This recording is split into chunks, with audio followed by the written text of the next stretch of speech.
সন্তানের 12টা হক মনে রাখবো। বলেন কয়টা? এক, সন্তান জন্মের আগে, প্রথম 12টা বলবো, জন্মের আগেই সন্তান আপনার কাছে 2টা জিনিস পায়।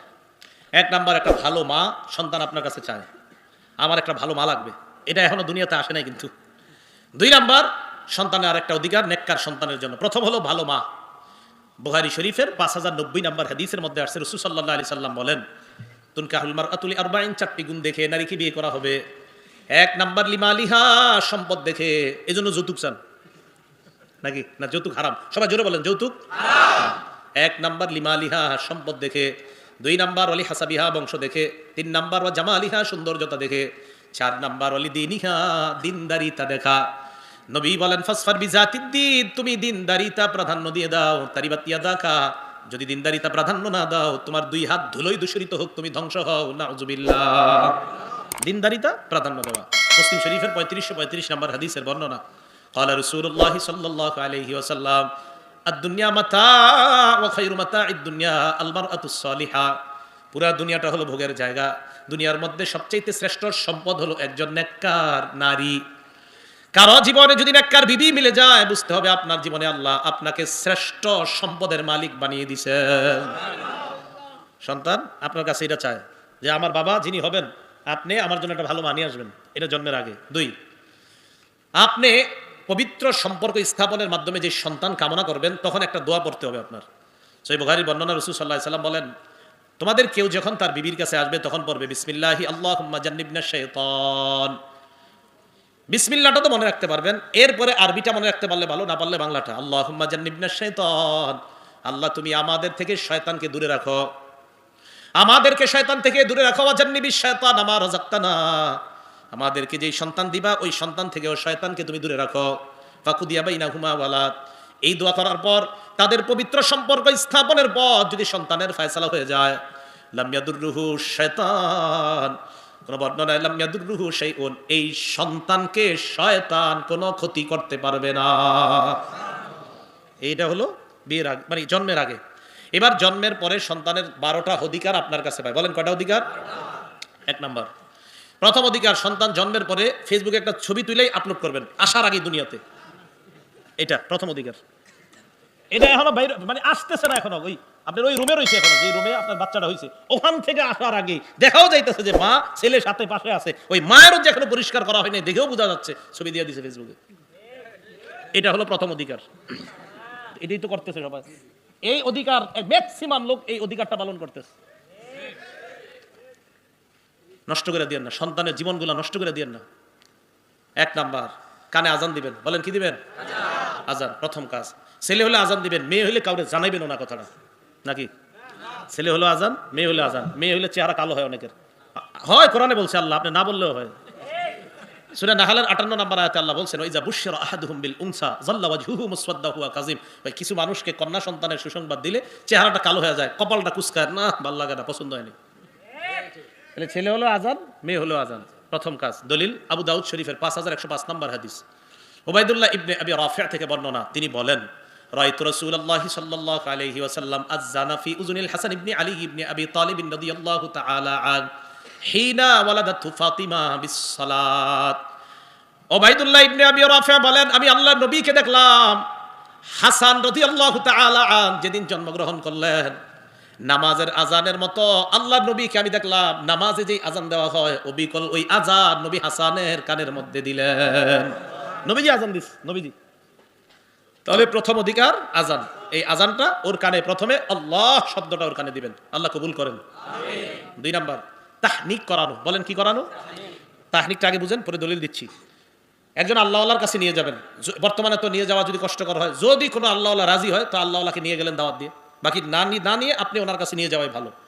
অথবা এমন জায়গায় যেন আপনার সন্তান হয়, আশেপাশে মসজিদ আছে, কোনো আলেম আছে ভালো, ওনার কাছে আপনি নিয়ে যাবেন। বাচ্চাটাকে নেওয়ার পরে উনি একটা খেজুর চাবাবে, চাবানোর পর প্রথমে থুতু বাচ্চার মুখে দিবে, এরপর খেজুর চাবানো যে খেজুরটা, এখানে সামান্য অংশ বাচ্চার মুখের ভিতরের এই তালুর মধ্যে হালকা লাগাই দিবে।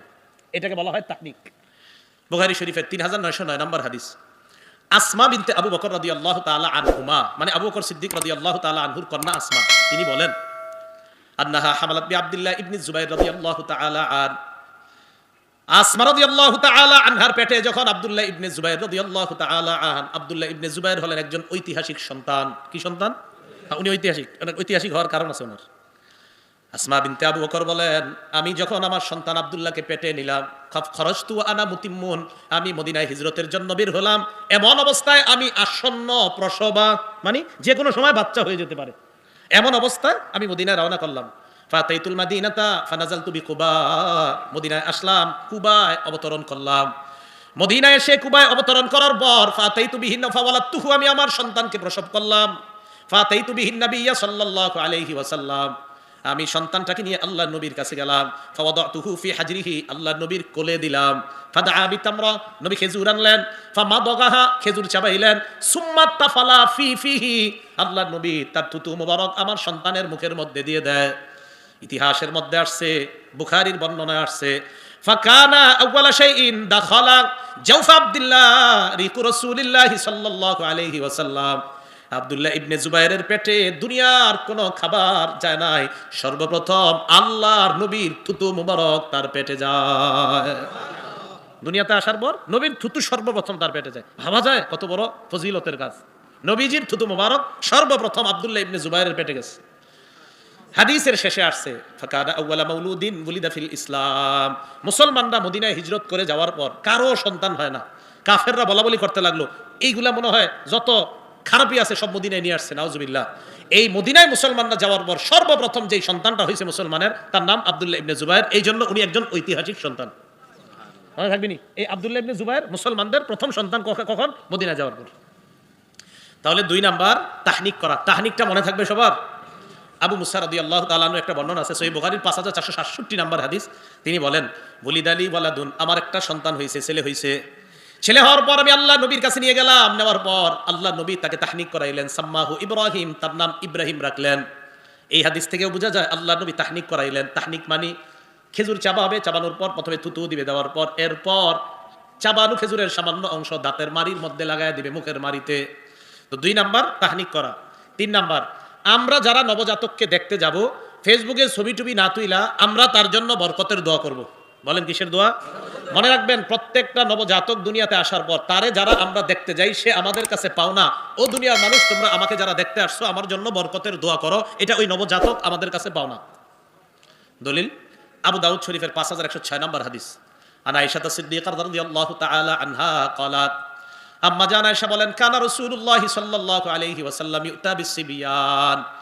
আম্মা জান আয়েশা বলেন, আল্লাহ নবীর কাছে বাচ্চাদেরকে আনা হতো, আনার পর ফায়াদউ লাহুম বিল বারাকা, আল্লাহ নবী তাদের জন্য বরকতের দোয়া করতেন। কিসের দোয়া? একজন বিখ্যাত আলেম নাম আইয়ুব আস-সুখতিয়ানি রাহমাতুল্লাহি আলাইহি, কানা ইযা হান্না বিমাউলুদিন, উনি যখন কোন নবজাতককে স্বাগত জানাইতেন, যখন নবজাতকের বাবাকে উনি বলতেন, জাআলাহুল্লাহু মুবারাকান আলাইকা ওয়া আলা উম্মতি মুহাম্মাদিন সাল্লাল্লাহু আলাইহি ওয়াসাল্লাম, তোমার এই সন্তানটা তোমার জন্য এবং গোটা জগতের উম্মতি মুহাম্মাদির জন্য আল্লাহ বরকতের কারণ বানায়া দেন। ছবি তুলতেন না দোয়া করতেন? দোয়া। তাহলে 3 নাম্বার বাচ্চার জন্য বরকতের দোয়া করা। 4 নাম্বার আকিকা করা। বলেন কি করা? আকিকা করা। আকিকার ব্যাপারটা খুব ভালো করে শুনেন। আকিকার ব্যাপারে শুধু মানুষ প্রশ্ন করে, হুজুর আকিকার গোশত খাওয়া যাবে কিনা? আকিকার গোশত যার আকিকা, ও সহ সবাই খাবে। ও তো আর খাবে না, 7 দিনের দিন আর কি খাবে? কথার কথা, ও যদি খাইতে পারে ওর মুখে একটু জল টল দিয়ে দিন। কেন আপনারা এটা খাইতে চান না? না খেলে আমার জন্য পাঠাই দিন, কি করবেন আর? হে পবিত্র খাদ্য খাইতে চায় না, না না এটা ধরিস না। মুরব্বীরা কয়, বুঝায়, না আকিকার গোশত খাওয়া যাবে না, মানে কি? এটা আনন্দ করে খাবেন, মনে থাকবে তো। আকিকার গোশত খাওয়া যাবে, খাবেন। দেখি কারা কারা খাবেন না, এটা খাবেন, এটা পবিত্র, এটা খাবেন। বুঝি নাই এটা মানে এমন একটা হয়েছে আপনার দেশগার মানে হয়ে গেছে এরকম না, এটা মনে হয় কি জানি, আরে কি জানি মানে, হ্যাঁ গরিবদেরকেও দিয়েন, কিন্তু আপনারাও খাবেন, জায়েজ আছে। প্রথম কথা, আকিকা কততম দিনে করবেন? প্রথম কথা, আকিকা 7ম দিনে করবেন। কোনতম দিনে? নাসাই শরীফ 4220 নম্বর হাদিসের বর্ণনা। ক্বালা রাসূলুল্লাহ সাল্লাল্লাহু আলাইহি ওয়াসাল্লাম, নবীজি বলেন, আল আকিকাত কুল্লু গুলাবিন রহিনুন বিআকিকাতিহি, যত নবজাতক দুনিয়ার মধ্যে আসে প্রত্যেকটা নবজাতক তার আকিকার সাথে আবদ্ধ। তুযবাহু আনহু ইয়াওমা সাবিহি, 7ম দিনে তার আকিকা করবে, তার পক্ষ থেকে জবাই করা হবে। ওয়া ইফলাকু রাসুহু, 7ম দিনে তার মাথা মুন্ডন করা হবে। ওয়া ইউসাম্মা, তার নাম রাখা হবে। মাথা মুন্ডন করার পর একটা কাজ করবেন, তিরমিজির 1519 নম্বর হাদিসের বর্ণনা। মাথা মুন্ডন করার পর আল্লাহর নবী ফাতেমা রাদিয়াল্লাহু তাআলা আনহাকে বললেন, ফাতেমা ইহলিকি রাসা, হাসানের মাথাটা মুন্ডন করে দাও। ওয়া তাসাদ্দাকি বিজানাতি শারিহি ফিদ্দাতান, হাসানের মাথার চুল পরিমাণ রূপা সদকা করে দাও। তাহলে মাথার যে চুলগুলা, এই চুলগুলার স্বর্ণকারের দোকানে নিয়ে যাবেন, মাপবেন, মাপার পর এই পরিমাণ যতটুকু রূপা হয় ওই রূপাটা অথবা রূপা পরিমাণ অর্থ সদকা করে দিবেন। মনে থাকবে? কততম দিনে? সপ্তম দিনে। এটা যতটুকু, বেশি হবে না, সামান্য হবে এটা, এই আমলটা করা। এখন আসেন, যদি সপ্তম দিনে না পারেন তাহলে 14তম দিনে অথবা 21তম দিনেও আপনি দিতে পারবেন। দলিল আল জামিউস সগীর কিতাবের নাম 5681 নম্বর হাদিসের বর্ণনা। এই হাদিসের মধ্যে আসছে আল আকিকাতু তুসবাহু লিসাবঈন, আকিকা সপ্তম দিনে। সপ্তম দিনে যদি না হয়, আও লি আরবা আশারাতা, 14তম দিনে। 14তম দিনে যদি না হয়, আও লি 21 21তম দিনে। তাহলে বলেন 7, 14, 21।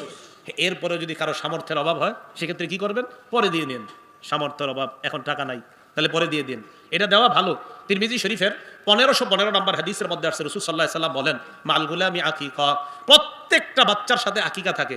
আহরিকু আনহু দামা, বাচ্চার পক্ষ থেকে রক্ত প্রবাহিত করো। ওয়া আমিতু আনহুল আযা, এই আকিকার মাধ্যমে বাচ্চার কষ্টগুলা দূর করে দাও। তাহলে আকিকা করতে বলছে, তার পক্ষ থেকে আকিকা করো আর তার কষ্ট দূর করো। এখন আসেন, যদি আকিকা আপনি করবেন, ছেলে হয় তাহলে 2টা পশু, মেয়ে হইলে একটা। বলেন, ছেলে হইলে কয়টা?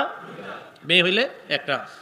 তিরমিজি শরীফের বর্ণনা 1519 নম্বর বর্ণনা। এই বর্ণনার মধ্যে আসছে, রাসূল সাল্লাল্লাহু আলাইহি ওয়াসাল্লামের একজন মহিলা সাহাবিয়া নাম হাফসা বিনতে আব্দুর রহমান, তার কাছে গেছে অনেকে। যাওয়ার পর তাকে প্রশ্ন করছে, আকিকা কিভাবে করব? তিনি বললেন, আনিল গুলামি শাতানি মুকাফিআতান, ছেলের পক্ষ থেকে 2টা, ও আনিল জারিয়াতি শাতুন, মেয়ের পক্ষ থেকে একটা। বলেন, ছেলের পক্ষ থেকে কয়টা আর মেয়ের পক্ষ থেকে? এখন কথা হলো, কারো যদি সামর্থ্য কম হয়, সেই লোক যদি ছেলের পক্ষ থেকে একটা দেন তাও আদায় হবে। সামর্থ্য যদি কম হয়, তিনি যদি মেয়ের পক্ষ থেকে একটা দেন, সেক্ষেত্রে কি হবে বলেন তো? আদায় হয়ে যাবে। তিরমিজির বর্ণনা আসছে, আক্কা রাসূলুল্লাহ সাল্লাল্লাহু আলাইহি সাল্লাম আনিল হাসানি বিশাত, নবীজি হযরত হাসানের ক্ষেত্রে একটা আকিকা করছেন। কয়টা? একটা পশু দিয়ে আকিকা করছেন। তাহলে এক পশুতে আকিকা করা যদি সামর্থ্যের অভাব হয়, এটাও জায়েজ আছে। এখন কথা হলো, যে পশুটা আকিকা করবেন, এই পশুটা কি ছেলে হবে না মেয়ে হবে? যেটা করবেন আর কি, পশুটা, এটা কি খাসি হবে না ছাগল হবে? এটা কথার কথা। মনে রাখবেন, যেই পশু আপনি আকিকা করবেন, এই ব্যাপারে উম্মে কুরস, নবীজির একজন মহিলা সাহাবিয়া, নবীজির প্রশ্ন করছে, ইয়া রাসূলুল্লাহ, আমরা যে আকিকা করবো, এটা কেমন পশু হবে? নবীজি বললেন, শোনো, তোমরা আকিকা করবা, লা ইয়াদুররুকুম যুকরানান কুন্না আও ইনাসা, এটা ছেলে হোক পশুটা অথবা মেয়ে হোক, ছেলের পক্ষ থেকে 2টা পশু, ওই 2 পশু ছেলেও হতে পারে মেয়ে হতে পারে। মেয়ের পক্ষ থেকে 1 পশু, এটা ছাগলও হতে পারে খাসিও হতে পারে, কোনো সমস্যা নাই।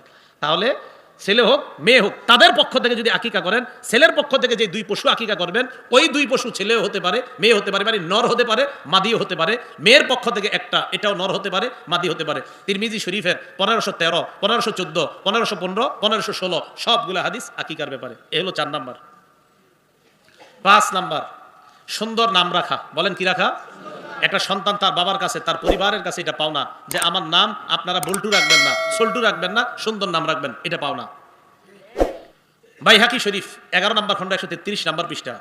আর আব্দুল্লাহ ইবনে আব্বাস রাদিয়াল্লাহু তাআলা আনহুমা কল, আব্দুল্লাহ ইবনে আব্বাস রাদিয়াল্লাহু তাআলা আনহুমার বর্ণনা, তিনি বলেন, আমরা আল্লাহ নবীর কাছে বললাম, ইয়া রাসূলুল্লাহ, কদ আলিমনা হাক্কাল ওয়ালিদ ফামা হাক্কুল ওয়ালাদি ইয়া রাসূলুল্লাহ, হুজুর, আমরা পিতার অধিকার জানি, সন্তানের অধিকার কোনটা আপনার কাছে জানতে চাই। আল্লাহ নবী জবাব দিলেন, সন্তানের অধিকার হলো আইয়ুহসিনা ইসমা, সন্তানের সুন্দর একটা নাম রাখা। কি রাখা? 2 নাম্বার, ওয়াইহসিনা আদাবা, শিষ্টাচার শিক্ষা দেওয়া। এ হলো 5 নাম্বার। 6 নাম্বার, তরবিয়ত শিক্ষা দেওয়া। বলেন, কি শিক্ষা দেওয়া? সবচাইতে শ্রেষ্ঠ তরবিয়তের নাম নামাজ। বলেন, সবচেয়ে শ্রেষ্ঠ তরবিয়তের নাম কি? আবু দাউদ শরীফ হাদিস নাম্বার 495 নাম্বার হাদিস। ক্বালা রাসূলুল্লাহ সাল্লাল্লাহু আলাইহি ওয়াসাল্লাম, নবীজি বলেন, মুরু আওলাদাকুম বিসসালাত ওয়া হুম আবনাউ সাবঈ সিনিনা, সন্তানের বয়স যখন 7 হবে তখন থেকেই সন্তানকে নামাজের আদেশ করবা। ওয়াদরিবুহুম আলাইহা ওয়া হুম আবনাউ 10 সিনিন, বয়স যখন 10 হবে তখন সন্তানকে প্রয়োজনে মৃদু আঘাত করবা। 7 বছর বয়সে নামাজের হুকুম, 10 বছর বয়সে প্রয়োজনে হালকা আঘাত। ওয়াফাররিকু বাইনাহুম ফিল মাদাজি'i, আর তাদের বিছানাগুলো আলাদা করে দিবা। এই কথাটা গুরুত্ব দিবেন, সন্তানদের বিছানা আলাদা করবেন। আবু দাউদ শরীফের 4018 নম্বর হাদিসের বর্ণনা। এই হাদিসের মধ্যে আছে, রাসূল সাল্লাল্লাহু আলাইহি সাল্লাম বলেন, লা ইয়ানজুরুর রাজুলু ইলা উরিয়াতির রাজুল, কোন পুরুষ যেন অন্য কোন পুরুষের লজ্জাস্থান না তাকায়। ওয়ালাল মারআতু ইলা উরিয়াতিল মারআ, কোন নারী যেন অন্য কোন নারীর লজ্জাস্থানের দিকে না তাকায়। এরপর আল্লাহ নবী বলেন ওয়ালা ইউফদির রাজুলু ইলা রাজুলি ফি সাউবিন ওয়াহিদিন, এক পুরুষ যেন অন্য কোন পুরুষের সাথে এক কাঁথা, এক কম্বল, এক লেপের নিচে না ঘুমায়। দুই পুরুষ এক কাঁথা, এক কম্বল, এক লেপের নিচে ঘুমাবে না। ওয়ালাল মারআতু ইলাল মারআতি ফি সাউবিন ওয়াহিদিন, দুই নারী এক কাঁথা, এক কম্বল, এক লেপের নিচে ঘুমাবে না। শোনেন, আপনাদের বাসায় যাদের সামর্থ্য আছে সন্তান দুইটার বিছানা আলাদা করে দেন। সামর্থ্য নাই তাহলে একই বিছানার মধ্যে যদি রাখেন, মাঝে কোলবালিশ দেন, কাঁথা, কম্বল, লেপ এগুলো আলাদা দেন। যে কথাটা বলছেন এই অনুযায়ী যদি সন্তানকে বড় করা যায়, আশা করা যায় সন্তান সভ্য সন্তান হিসাবে গড়ে উঠবে। 7 নাম্বার, সন্তানকে সুশিক্ষায় শিক্ষিত করা। বিসমিল্লাহ। সন্তানকে কি করা? সুশিক্ষায় শিক্ষিত করা। সুশিক্ষায় শিক্ষার মধ্যে 1 নাম্বার শিক্ষা হলো তাওহীদ শিক্ষা দেওয়া। বলেন কি শিক্ষা দেওয়া? তাওহীদ মানে আল্লাহর একত্ববাদ শিক্ষা দেওয়া। তিরমিজি শরীফের 2516 নাম্বার হাদিসের বর্ণনা। আব্দুল্লাহ ইবনে আব্বাস রাদিয়াল্লাহু তাআলা আনহুমাকে নবীজি বলেন, ইয়া গুলাম উআল্লিমুকা কালিমাত, হে বালক আমি তোমাকে কিছু বাক্য শিখিয়ে দেই, এইগুলা তুমি মনে রাখবা। ইহফাজিল্লাহ ইয়াহফাজকা, আল্লাহকে তুমি স্মরণ করবা, সব সময় আল্লাহর বিধানগুলা হেফাজত করবা। ইয়াহফাজকা, আল্লাহ তোমাকে হেফাজত করবেন। ইহফাজিল্লাহ তাজিদহু তুজাহাক, আল্লাহর বিধানগুলা হেফাজত করবা, বিপদে আপদে আল্লাহকে সামনে পাইবা। এরপর নবীজি বলেন, শোনো, লাউ আন্নাল উম্মাতা ইজতামাআত আলা আইয়ানফাউকা বিশাইইন লাম ইয়ানফাউকা ইল্লা ক্বাদ কাতাবাহুল্লাহু লাক, সারা দুনিয়ার সবাই যদি তোমার উপকার করতে চায় ততটুকুই উপকার করতে পারবে যতটুকু আল্লাহ তোমার জন্য লিখে রাখছেন। নবীজি এরপর বলেন, ওয়ালাউ আন্নাহুম ইজতামাউ আলা আন ইয়াদুররুকা বিশাইইন, সারা দুনিয়ার সবাই যদি তোমার ক্ষতি করতে চায়, লাম ইয়াদুররুকা বিশাইইন ইল্লা ক্বাদ কাতাবাহুল্লাহু আলাইক, ততটুকুই ক্ষতি করতে পারবে যতটুকু আল্লাহ তোমার ভাগ্যে লিখে রাখছেন। ছোটবেলা থেকে এই শিক্ষায় বাচ্চাকে বড় করে তোলা, সারা দুনিয়ার সবাই তোমার ততটুকু ক্ষতি করতে পারবে যতটুকু আল্লাহ চান, এর চেয়ে বেশি পারবে না। সারা দুনিয়ার মানুষ তোমার ততটুকু উপকার করতে পারবে যতটুকু উপকার আল্লাহ তোমার চায়। এই শিক্ষা সন্তানকে ছোটবেলা থেকে দেওয়া। এরপরের যে শ্রেষ্ঠ শিক্ষা, এটার নাম কোরআনের শিক্ষা। বলেন কোন শিক্ষা? কোরআনের শিক্ষা। এটা 7 নম্বর অধিকার সন্তানের, যে সুশিক্ষা কি? কোরআনের শিক্ষা। সহিহ বুখারী 5027 নম্বর হাদিস। ক্বালা রাসূলুল্লাহ সাল্লাল্লাহু আলাইহি ওয়াসাল্লাম, নবীজি বলেন, খায়রুকুম মান তাআল্লামাল কুরআনা ওয়া আল্লামা, তোমাদের মধ্যে সর্বোত্তম ওই ব্যক্তি যে ব্যক্তি কোরআন শিখে অন্যকে শিক্ষা দেয়। তোমাদের মাঝে সর্বোত্তম ওই ব্যক্তি যে কোরআন শিখে এবং অন্যকে শিক্ষা দেয়। নবীজি সাল্লাল্লাহু আলাইহি সাল্লাম তিরমিজি শরীফের 2091 নম্বর হাদিসের মধ্যে বলেন, তাআল্লামুল কুরআনা ওয়াল ফারাইজা, তোমরা কোরআন শিখো, ফরজ বিদ্যা শিখো, ওয়া আল্লিমুন নাস, অন্যকে শিখাও। তাহলে সন্তানকে সুশিক্ষায় শিক্ষিত করা, এর মধ্যে একটা হলো তাওহীদ শিক্ষা, আরেকটা শ্রেষ্ঠ শিক্ষার নাম কোরআন শিক্ষা। আপনার সন্তান ডাক্তারি বিদ্যা আর যা শিখুক না কেন, মাথায় রাখবেন যে আমার সন্তানের প্রথম শিক্ষা হবে কোরআনের শিক্ষা। বলেন প্রথম শিক্ষা কি শিক্ষা? 7 নাম্বার। 8 নাম্বার, যদি আপনি জীবদ্দশায়, আপনি জীবিত আছেন, এই অবস্থায় যদি আপনি আপনার 4 সন্তানকে সম্পত্তি দিতে চান, তাহলে সমানভাবে দিবেন। কি কইলাম? আপনি দুনিয়াতে থাকা অবস্থায় যদি সম্পত্তি বন্টন করে দিতে চান তো সমানভাবে দিবেন, ছেলে হোক মেয়ে হোক। মানে হ্যাঁ, মেয়ের অর্ধেক না, মেয়েরও সমান দিবেন। যদি জীবদ্দশায় তো মেয়ে আপনার মিরাজ পাচ্ছে না, আপনি মারা যাওয়ার পর মিরাজের মাসালা আসবে। আপনি জীবদ্দশায় তো মিরাজের মাসালা না, আপনি জীবদ্দশায় যদি জান যে আমি সম্পত্তি দিয়ে দিব, তা আপনি সমানভাবে দিবেন ছেলে মেয়ে সবাইকে। এই মাথা রাখবেন এটা। আপনি মারা যাওয়ার আগ পর্যন্ত তো মিরাজের মাসালাই আসতেছে না। আপনি মারা গেলে ছেলে পাবে যা, মেয়ে পাবে অর্ধেক। দুনিয়াতে থাকতে যদি আপনি দিতে চান তো সমানভাবে বন্টন করবেন। হ্যাঁ, যে হুজুর আমি যদি কাউরে একটু বেশি কম দিতে চাই পারবো কিনা, সেটা লিখিত ফতোয়া আনবেন ফতোয়া বিভাগ থেকে। কি কারণে কোন ছেলেকে একটু বেশি দিতে চান, কি কারণে আরেক সন্তানকে একটু কম দিতে চান, এটা লিখিত ফতোয়া আনবেন ফতোয়া বিভাগ থেকে।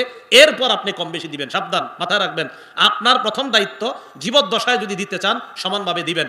হ্যাঁ, এরপরে হুজুর আমার এক ছেলে তো মাশাআল্লাহ খুব ভালো, আরেকটা সারাদিন মদ খায়, গাঞ্জা খায়, এরে কি কিছু কম দিব কিনা, এই ব্যাপারে লিখিত ফতোয়া আনবেন যে এরে কম দেওয়া যাবে কিনা। হ্যাঁ, মাসালা তো আছে, দেওয়া যাবে কিনা, আরেকজনকে একটু বেশি দেওয়া যাবে কিনা। হুজুর আমার বড় ছেলেটা আমার পুরো পরিবার দেখে রাখবে, আমি আশা করি ছোটটা পরিবার তো দেখবে না, উল্টা নষ্ট করবে, ওরে আমি কম দিব, বড়টারে বেশি দিব, জায়েজ আছে কিনা, এটা লিখিত ফতোয়া আনবেন।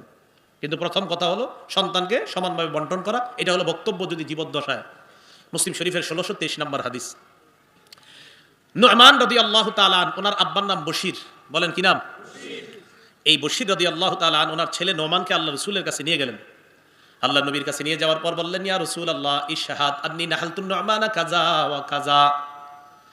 নবীজির কাছে গেলেন, যাওয়ার পর বললেন, ইয়া রাসূলুল্লাহ আমি আমার সন্তান নু'মানকে এই এই সম্পদটা দেই, আপনি সাক্ষী থাকেন আমি আমার সন্তানকে এই এই সম্পদ দিব।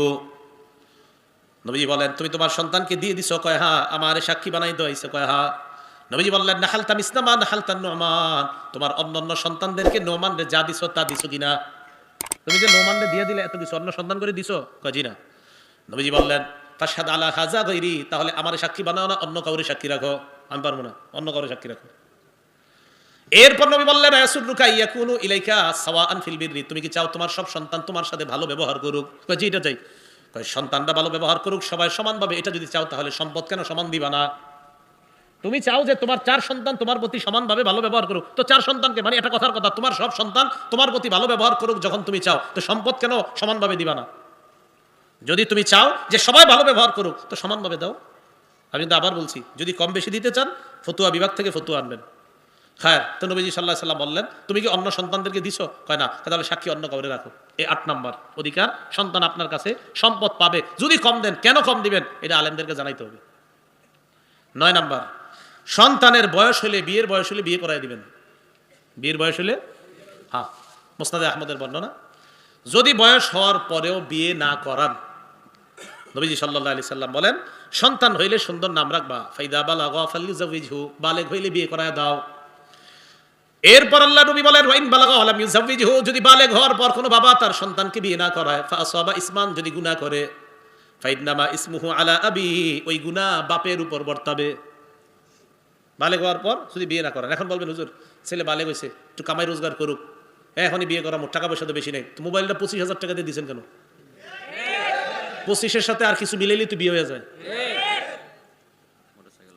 সন্তান বালেগ হওয়ার পর 2 অপশন, বলেন কয়টা? বিয়ে করান। হুজুর টাকা কম, রোজা রাখান, বলেন বিয়ে করাবো। 1 নাম্বার কি? টাকা না থাকলে রোজা, বলেন টাকা থাকলে বিয়ে, টাকা না থাকলে রোজা, টাকা থাকলে বিয়ে, টাকা না থাকলে রোজা, মাঝখানে গুনাহের অপশন নাই। বুঝেন নাই? টাকা থাকলে বিয়ে, না থাকলে রোজা, গুনাহের অপশন নাই। তো সন্তান যদি বালেগ হয় বিয়ে করায় দেন, যদি হুজুর টাকা নাই রোজা রাখান, গুনাহের অপশন নাই। যদি করে আপনার উপরে বর্তাবে, বোঝার চেষ্টা করবেন। 9 নাম্বার। 10 নাম্বার, বিয়ের ক্ষেত্রে পাত্র পাত্রীর মতামতকেও গুরুত্ব দেওয়া। কি বললাম? মানে আপনার মেয়েটাকে আপনি বিয়ে দিবেন, কথার কথা এক ছেলের সাথে বিয়ের আলাপ আলোচনা চলতেছে, বিয়ে দিবেন, তো যার সাথে বিয়ে দেওয়ার আলাপ আলোচনা চলতেছে মেয়েটার একটু জিজ্ঞাসাও করেন না আগামী শুক্রবার বিয়ের ডেট ফাইনাল করে ফেলছেন না, মেয়েরও মতামত আছে কিনা এটা জানবেন। মুসনাদে আহমদের বর্ণনা, নবীর যুগে এক ঘটনা ঘটে গেছে। এক মেয়ে আম্মাজান আয়েশা সিদ্দিকার কাছে আসছে, আসার পর বলে আম্মাজান ইন্না আবি যাওয়াজানি মিন ইবনি আখিহি, আমার আব্বা আমাকে আমার চাচাতো ভাইয়ের সাথে জোর করে বিয়ে দিয়ে দিছে।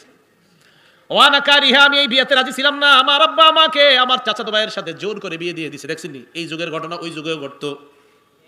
আম্মাজান আয়েশা বলেন ইজলিসি হাত্তা ইয়া রাসূলুল্লাহ, অপেক্ষা করো আল্লাহর রাসূল আসা পর্যন্ত, তারপর মাসালা জানবা। নবীজি আসলেন, আসার পর আল্লাহর নবী মাসালা জানলেন, মানে প্রশ্নটা জানলেন। জানার পর নবীজি তার বাবাকে ডাকলেন, ডাকার পর মেয়েকে বললেন তুমি বলো এই বিয়েতে তুমি থাকবা নাকি তোমার বিয়েটা আমি ভেঙে দিব।